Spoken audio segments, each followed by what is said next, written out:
Tudo bem? Quero falar com vocês sobre regeneração, que é um novo nascimento, que é uma obra do Espírito Santo, uma ação de Deus.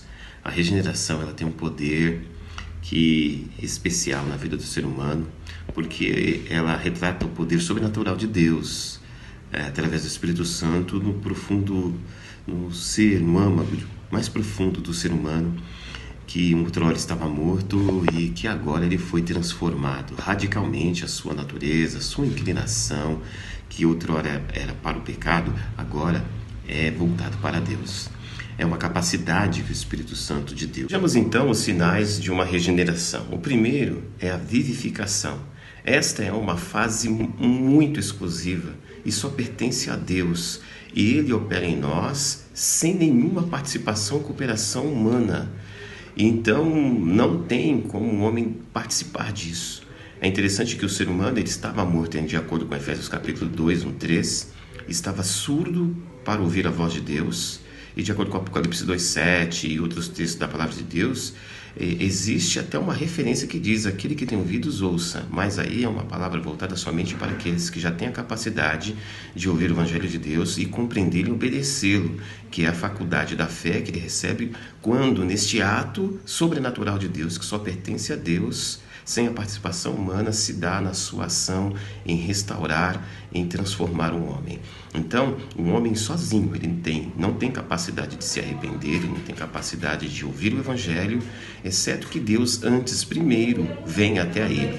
Um exemplo muito claro é Lídia, em Atos dos Apóstolos 16, versículo 14, onde o Senhor abriu primeiramente o coração de Lídia para que depois pudesse ouvir a voz, a pregação de Paulo. E aí nós vamos ver que depois disso ocorre um outro ponto importante, que é a conversão.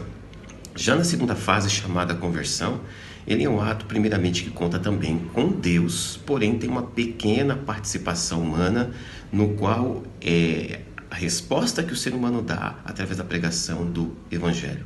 Após ele ter sido vivificado, ele recebe o poder da fé que o capacita para compreender e ouvir o Evangelho e crer em suas implicações. Romanos 10:17 explica isso. Então, o pecador ele passa a ter o dom do arrependimento, a capacidade de se arrepender, é um presente da parte de Deus através dessa nova transformação. Ele leva a crer, a arrepender de seus pecados e passa a tomar uma atitude diferente.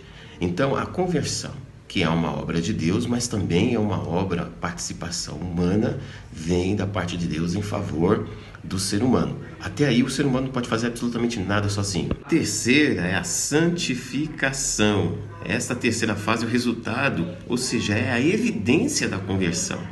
Após ter sido crido, e arrependido dos seus pecados, o pecador, ele passa a receber a operação da fé, no qual ele demonstra a conversão, abandonando o seu velho estilo de vida, que outra hora era campeado pelas práticas do pecado, e passa a ter um novo estilo de vida caracterizado pelo temor, reverência a Deus, obediência à sua vontade, descrita nas Escrituras por meio dos mandamentos, que é o amor. Então, esses estágios anteriores, vivificação, conversão, são atos exclusivos de Deus mediante o Espírito Santo, no qual o homem ele não participa, sendo passivo, contudo. Porém, na santificação, Deus ele torna o homem ativo para que este coopera juntamente com ele. E nesse processo ele envolve a participação de ambas as partes. Deus age no homem onde ele busca a santificação, que emana do próprio Espírito Santo, de acordo com Filipenses 2, versículo 12 e 13. Mais a cooperação humana. E a terceira é um ato do Espírito Santo de Deus, mais a ação completa, ou seja, a maior participação da ação humana, que dá evidência dos dois pontos anteriores, que é o que o próprio Paulo nas Escrituras diz que nós precisamos trabalhar, lutar, a santificação diária do nosso dia a dia. Então, tá aí um pequeno estudo simples, não tenho nenhuma pretensão de fazer uma explicação mais profunda, mas pelo menos para dar uma pequena ideia do que do que deve ser ensinado quando se trata de conversão, porque muitas vezes a ideia de estar na igreja não torna ninguém um cristão. O fato de ter a Bíblia embaixo dos braços, saber cantar louvores, aí uma série de coisas que os crentes fazem não tornam uma prática crente, não tornam uma pessoa cristã. às vezes essa ideia do hábito faz um monge. Ter o hábito de cristão ou ter educação não faz uma pessoa um cristão.